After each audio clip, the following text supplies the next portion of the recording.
类似的作品。好，我们来看看后世对维米尔的模仿。这个名气最大的是谁呢？其实是达利。大家是不是知道，对吧？好，左边这张呢就是花边女风那个完整的，我们前面看一个局部啊，这是个完整的。然后这个呢是达利的模仿之作，然后这里落了款，对吧？我们会看到对比一下，他把这个作品的明暗光线，就是明暗对比做得更加的强烈，但是整体来说造型，这是达利对他模仿的第一件啊，也叫造型来说呢，没有做太大的改变，我们对，好，这是一些细节上的对比，包括手部啊，还有这些靠垫前面的这些前景，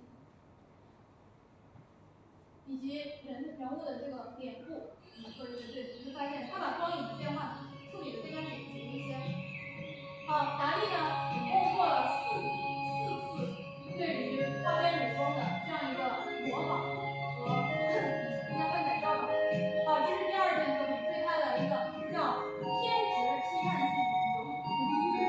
这个因为我们是专门研究达利的是黄志强老师，所以呢，对我们专门用在这里诠释。随着轻松的乐曲声的响起，图书馆2至5层及少儿服务区将要结束一天的工作，请区域内各位读者做好礼馆的准备，谢谢您的合作。1楼阅读大厅将继续开放至晚上11點，歡迎使用。隨住輕鬆嘅樂鼓聲嘅響起，圖書館2至5層及少兒服務區將要結束呢日嘅工作。請區域內各位讀者做好離館嘅準備，多謝你嘅合作。1樓閱讀大廳將繼續開放至晚上11點，歡迎使用。With the relaxing music, the main service areas from the 2nd to the 5th floor and the children's service area will be closing soon. Please check your belongings before leaving. The reading hall on the 1st floor remains open until 11 p.m. Thank you for your cooperation. 那我们要做的是什么呢？我们要做就是发现他们的内在关联和底层逻辑，然后呢展示给大家。所以这个也是做艺术史研究的有趣之处。无论是现代派还是当代艺术，往往是受到古典艺术或传统艺术的启发，甚至是古典艺术和传统艺术的一种延续。无数的中外作品都证明了这一点。我展示达利的这些模仿之作，其实就是这一点。大家不要孤立的去看待这个现代派作品。最后给大家一点彩蛋，就是维米尔的作品呢，他虽然作品量不多，作品史也很小，但是全世界的重要的美术馆、博物馆基本上都均匀的收藏了他的作品。这个是他的地理上的分布啊，是欧洲的地理，这是美国的几个位置。那么我也不一一的给大家解说了，就是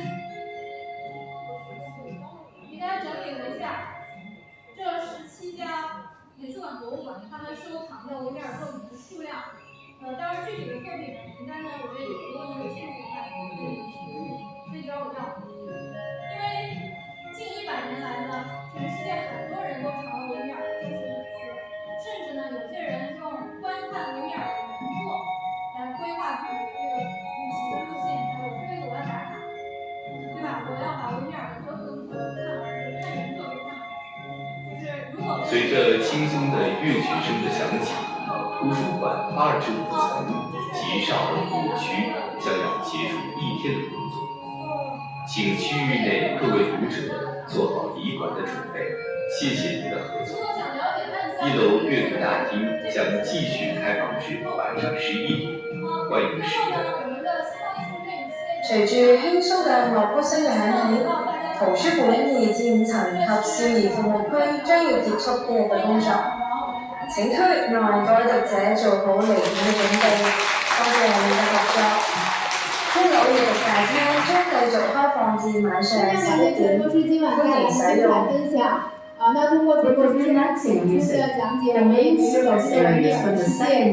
值得一提的是，陈博士不仅是一位学习渊博的研究者，更是一位经验丰富的策展人。目前正在关山月美术馆展出的怀抱古今明星研究展，正是由陈博士精心策划。展览将持续至9月21日，诚邀大家前往观展，亲身感受艺术研究的深度与策展的匠心。最后，再次感谢陈博士的精彩分享，也感谢各位的聆听。本次讲座到此结束。